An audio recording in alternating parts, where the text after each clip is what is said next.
पूरे सम्मान के साथ संजय प्रसाद यादव जी ने स्वागत किया। ट्रेंडिंग स्टार खेसारी लाल यादव जी का सम्मान है बांका की ऐतिहासिक धरती पर। बेटा है बिहार का। आप सभी के प्यार को पाने के लिए, संजय भैया के आशीर्वाद को पाने के लिए ट्रेंडिंग स्टार खेसारी लाल यादव जी मौजूद हैं। मैं चारों तरफ से चाहता हूं जोरदार तालियां बजाकर आप स्वागत करें सम्मान के साथ। हेलो हेलो, ढोलक के चाटी बंद हो गई बा। अब पैड के बेस कम कर दो, पैड के बेस कम करो, पैड के बेस कम करो। हेलो, ढोलक के चाटी बढ़ाओ और पैड का बेस और कम करो। पैड का बेस कम करिए, पैड का बेस हो गए सब ओके बना। ट्रेबल बढ़ा दीजिए, पैड का ट्रेबल बढ़ा दीजिए। पैड में ट्रेबल बढ़ाइए और इसको थोड़ा साथ करिएगा। मेन वोकल पीछे बढ़ाइए, मेन वोकल पीछे भी दीजिएगा मोनिटर में, ताकि उनको सुनाई दे, ताकि हमें वो सुन सके, ताकि बजा सके। चलिए, थैंक यू सो मच। जितना भी हमके प्यार करे वाला लोग बा, जितना भी हमके आशीर्वाद देवे वाला लोग बा, काका चाचा पितिया माता बहन बेटी जे भी आइल बा, सबके गोड़ छू के गोड़ लगल।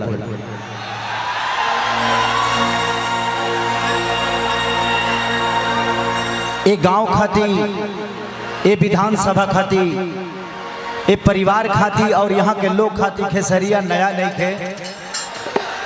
हमहू ए घर के एगो बेटा हैं।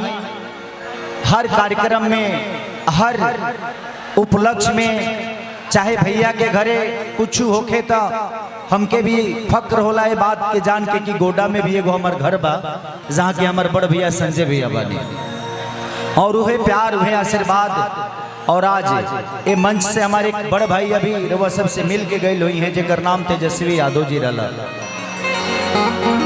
और हमारे बड़ भैया सुरेंद्र भैया भी हमने के गार्जियन, हमने के सम्मानित, हमने के आशीर्वाद देवे वाला हाथ मानिए सुरेंद्र भैया भी मौजूद बानी, और संजय भैया हमने के।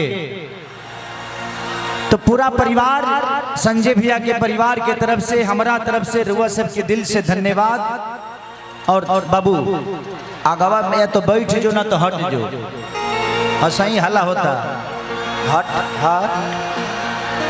तो परिवार के तरफ से, खेसारी लाल यादव के तरफ से रुआ सबके दिल से प्रणाम। थैंक यू सो मच कि रुआ इतना प्यार और आशीर्वाद, रुआ लोग इतना भीड़ कदले बनी कि हमारा आवे में कम से कम 2.5 घंटा लग गई।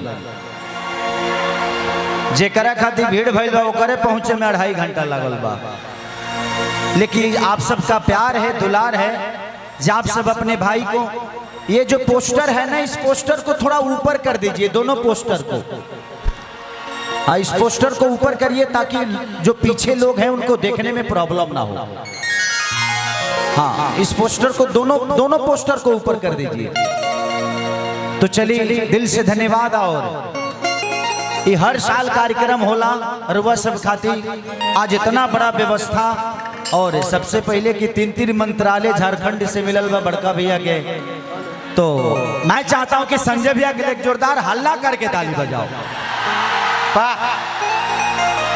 इनको ढेर सारा बधाई, ढेर सारा शुभकामना कि भैया दुनिया के जितना मंत्रालय हो खेरवा मिल जाओ, ताकि हमनियों के फक्र होला कि हमारे बड़ भाई कम से कम मंत्री तो बाड़े। ये कोई जरूरी नहीं है कि हमें मिले, अगर हमारे किसी अपने को भी मिलता है तो वो हमारा ही होता है। बगल के बेटा पैदा ना होला, लेकिन भतीजे कह के ओकरा के बेटा कहेला नु आदमी। तो जिंदगी में हमें जरूरी नहीं है कि हमें मिलना जरूरी है, हमारे किसी अपने को भी मिलता है तो हमें उतना ही खुशी होती है, ऐसा लगता है कि हमें मिला है। तो दिल से धन्यवाद आपको झारखंड के सरकार के तरफ से, और उस झारखंड के सरकार को भी, और बिहार के सरकार के तो आप उत्तराधिकारी है ही है। तो पूरे लाली परिवार के तरफ से आप सबको दिल से प्रणाम, झारखंड परिवार के तरफ से आप सबको दिल से प्रणाम। अब चली जमुना खाती हमाइल बनी, कुछ गा दी, कुछ बजा दी, रुआ सब यही का प्यार आशीर्वाद बनौले रही खेसरिया में।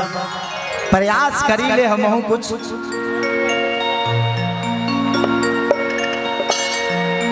अगर हमरा आज कुछ बोलला में कुछ गवला में अगर कोनो त्रुटि हो जाओ तो वह सबे छोट बच्चा समझ के माफ कर दे। देखा बाबा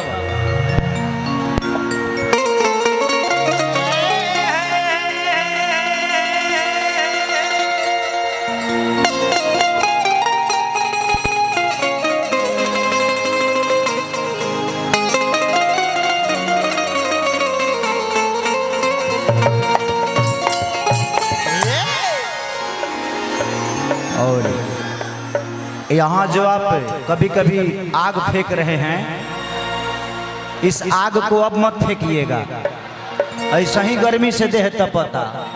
ढोलक के चाटी बंद हो गई फिर। अब वही में तुझे जगह चूल्हा जला देता रहो। साउंड वाले भैया ढोलक के चाटी बंद हो। ढोलक का चाटी बढ़ा दीजिए साउंड वाले भैया।